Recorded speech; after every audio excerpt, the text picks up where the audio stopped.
ఇక పిఠాపురం నియోజకవర్గ ప్రజలతో తనకు ఆత్మీయ సంబంధాలు ఉన్నాయని అన్నారు పిఠాపురం వైసీపీ అభ్యర్థి వంగా గీత.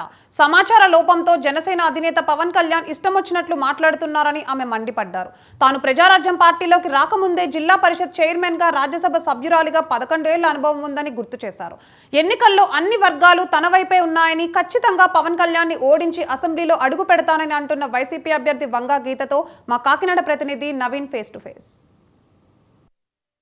రాష్ట్రంలోనే పిఠాపురం నియోజకవర్గం అయితే హాట్ టాపిక్గా మారింది. రాష్ట్రంలో 175 నియోజకవర్గాలు ఉన్నప్పటికీ పిఠాపురం మీదే అందరి దృష్టి అయితే పడింది. కేవలం ఏంటంటే ఈ నియోజకవర్గంలో పవన్ కళ్యాణ్ పోటీ చేయడం, అదేవిధంగా ఎంపీగా ఉన్న వంగ గీత అయితే పోటీ చేస్తున్నారు. అసలు ఈ పోటీకి సంబంధించి అలాగే రాజకీయంగా వస్తున్న అనేక విమర్శల గురించి మేడంతో అడిగి తెలుసుకుందాం. మేడం, అసలు చెప్పండి, పిఠాపురంలో పవన్ కళ్యాణ్ పోటీ చేస్తున్నారు, దీన్ని మీరు ఏ విధంగా స్వీకరిస్తున్నారు? మా పోటీ, మా ప్రచారం, మా ప్రజలను కలుసుకోవటం, మా పార్టీకి మద్దతుగా మా నాయకులు అందరూ కూడా ముందుకు వెళ్ళడం జరుగుతుంది.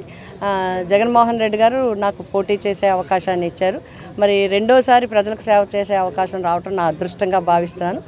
మేమందరం కలిసి మా పార్టీ గెలుపు కోసం, మా ముఖ్యమంత్రి మళ్ళీ ముఖ్యమంత్రి కావటం కోసం మేమందరం కృషి చేయడం జరుగుతుంది. మీరు కూడా చూస్తున్నారు, ఎక్కడికి వెళ్ళినా, ఏ ఇంటికి వెళ్ళినా, ఏ ఓటర్ని కలిపినా ఆదరణ కనిపిస్తుంది. ఎందుకంటే ఈ ప్రభుత్వం మాది అని ప్రజలకి చేసి చూపించిన వ్యక్తి జగన్మోహన్ రెడ్డి గారు. నవరత్నాలన్నీ కూడా ఏదైతే ఎన్నికల్లో మేనిఫెస్టో ఇచ్చారో ఆ మేనిఫెస్టోని పూర్తిగా అమలుపరిచిన వ్యక్తిగా ఈరోజు అందరిలో కూడా క్రెడిబిలిటీ పెరిగింది, నమ్మకం పెరిగింది. జగన్ గారి ప్రభుత్వం మీద పెరిగింది నమ్మకం. అట్లాగే క్యాండిడేట్గా కూడా నేను కొత్త వ్యక్తిని కాదు, గతంలో ఎమ్మెల్యేగా చేస్తున్నాను, ఎంపీగా కూడా ఇందులో భాగస్వామి అయి ఉన్నాను. ఆ గతంలో జిల్లా పరిషత్ చైర్మన్ అయితే ఏమైనా అవ్వచ్చు. పిఠాపురంతో అత్యంత సన్నిహిత సంబంధాలు, ఆత్మీయ సంబంధాలు అన్ని రకాలుగా ప్రజలు నాకుంది. ప్రజలు వాళ్ళ ఇంటి బిడ్డగా, నన్ను ఆడబిడ్డగా, ఆడబొడుచుగా నన్ను అందరూ భావిస్తారు.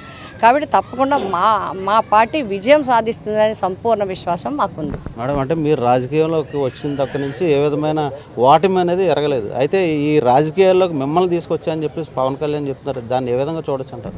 అంటే ఓటమి ఎరగకపోవటానికి కారణం నా గొప్పతనం కన్నా ప్రజల యొక్క దీవెనలే గొప్పది. నా కార్యకర్తలు వాళ్ళ గొప్పతనం, పార్టీ గొప్పతనం. ఎందుకంటే మేము మా విజయానికి మొన్న ఎంపీగా చేసినప్పుడు కూడా అందరూ కూడా కృషి చేయడం జరిగింది. 7 నియోజకవర్గాల్లో వైఎస్ఆర్సీపీ కార్యకర్తలు వాళ్ళే ఎంపీ కింద పనిచేస్తారు. అలాగే ఈరోజు ఎమ్మెల్యే అభ్యర్థి నేనైనప్పటికీ కూడా వాళ్ళే ఒక ఎమ్మెల్యే కింద కార్యకర్తలు, నాయకులు అందరూ కూడా ముందుకు వెళ్ళటం జరుగుతుంది. అంటే రాజకీయాల్లో సమాచారం తప్పకుండా రాజకీయ నాయకులకి సమాచారం ఉండాలి. పవన్ కళ్యాణ్ మిమ్మల్ని రాజకీయాల్లోకి తీసుకొచ్చారంటారు, దీని గురించి మీ విధంగా? నేను అప్పటికే రాజకీయాల్లో ఉన్నాను, జిల్లా పరిషత్ చైర్మన్ చేశాను.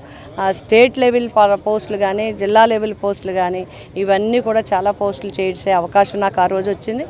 నేను ప్రజారాజ్యంకి రాకముందు జిల్లా పరిషత్ చైర్మన్గా, ఎంపీ రాజ్యసభగా 6 సంవత్సరాలు, జిల్లా పరిషత్ చైర్మన్గా 5 సంవత్సరాలు, 11 సంవత్సరాలు పోస్ట్ చేయడం జరిగింది. 2006తో అవి కంప్లీట్ అయినాయి. 2008లో నేను ప్రజారాజ్యంకి వచ్చాను. మరి చిరంజీవి గారు, అన్నయ్య గారు నాకు సీట్ ఇవ్వటం జరిగింది.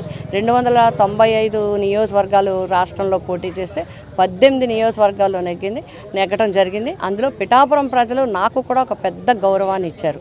ఆ రోజు ఆ 18లో నన్ను ఒక్కదానిగా గెలిపించుకున్నారు. ఒక ఆడబడుచుగా నన్ను అందరూ కూడా ఆదరించి ఆ రోజు గెలిపించారు. కాబట్టి రాజకీయాలకి అంతకు ముందే ఒక దాదాపు అవగాహన రాయొచ్చు అంటారా, లేకపోతే ఏమంటారు దాన్ని? సమాచార లోపమని నేను అనుకుంటున్నాను. సమాచారం ఉండాలి. ఎవరి గురించైనా, దేని గురించైనా మాట్లాడేటప్పుడు బహుశా సమాచారం ఉండదు. ఆయనకు వచ్చిన సమాచారం అంతే అయ్యి ఉండొచ్చు. కాపులందరూ మా వెనకట్లో ఉన్నారు, మాకు ఓట్లు వేస్తారని చెప్పేసి ఆయన చెప్తున్నారు, ఏమంటారు? నేనైతే అన్ని వర్గాలు నా వైపు ఉన్నాయి. అన్ని వర్గాలకి నేను ఆడబడుచుని కింద లెక్క, అన్ని వర్గాలకి నేను వాళ్ళ ఇంటి బిడ్డ కింద లెక్క. అన్ని వర్గాలు నన్ను ఓన్ చేసుకుంటారు వాళ్ళు. కాబట్టి అన్ని వర్గాల ప్రజల యొక్క అందులో కాపులు కూడా అంటారు. కాపులకి సొంత ఇంటి ఆడబిడ్డ నేను. కాబట్టి ఆ ఇంటి అక్కడ ఆడబడుచును. కాబట్టి వాళ్ళు వీళ్ళు అందరూ కూడా చేస్తారు. ఏదైనా రాజకీయాల్లో ఒక అభ్యర్థిగా పోటీ చేసేటప్పుడు ఒక కులం మీద, కొన్ని వర్గాల మీద ఆధారపడటం అనేది అసలు రాజకీయాలకే మంచి అంశం కాదు. అది క్యాస్ట్ని ఎత్తి మాట్లాడటం అనేది మంచి అంశమే కాదు. ఈ ఎన్నికల్లో మీరు కోట్లు కుమ్మరిస్తున్నారు, అలాగే అగ్రనాయకత్వాన్ని ఇక్కడ దించారు, ఇక్కడ ప్రజలను అయితే కనుక మభ్య పెడుతున్నారని చెప్పేసి ఇవన్నీ లేనిపోని అన్నీ కూడా కావాలని బ్యాడ్ ప్రచారం చేయడానికి ప్రయత్నం తప్ప దీంట్లో అసలు ఎవరైనా సరే ఎన్నికలకు వచ్చే ముందు, ఇప్పుడు నిన్ననే బీజేపీ వాళ్ళు ప్రకటించారు పదాధికారుల సమావేశం పెట్టారు. ఒకసారి కావాలంటే మీరు చూడండి. రేపు టీడీపీ కూడా అదే చేస్తారు, రేపు జనసేన కూడా అదే చేస్తారు. వాళ్ళు ఏమంటున్నారు, బూత్కి 26 మంది చొప్పున 32 చొప్పున 32 మంది వ్యక్తులు వేసి బూత్కి మేము చేస్తామని రాష్ట్ర వ్యాప్తంగా బీజేపీ వాళ్ళు చెప్తున్నారు. టీడీపీ వాళ్ళు అలా చెప్తారు. వాళ్ళు ఇంకా లేట్గా ఉన్నారు, మేము ముందు నుంచే ఉన్నాం.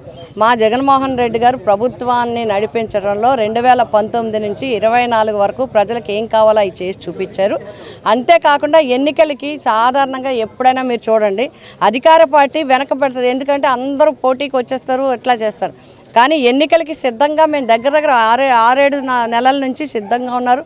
క్యాండిడేట్ను ముందే ప్రకటించాం, క్యాండిడేట్లను ఇవ్వడం జరిగింది. మా ఎన్నికల బూత్ లెవెల్ నుంచి అందరూ కూడా సిద్ధంగా ఉన్నారు.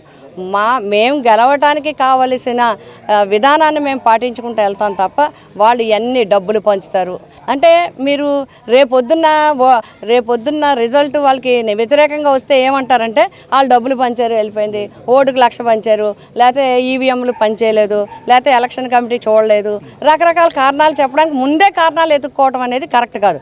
మేము ఎవరిని ప్రలోభపరచట్లేదు.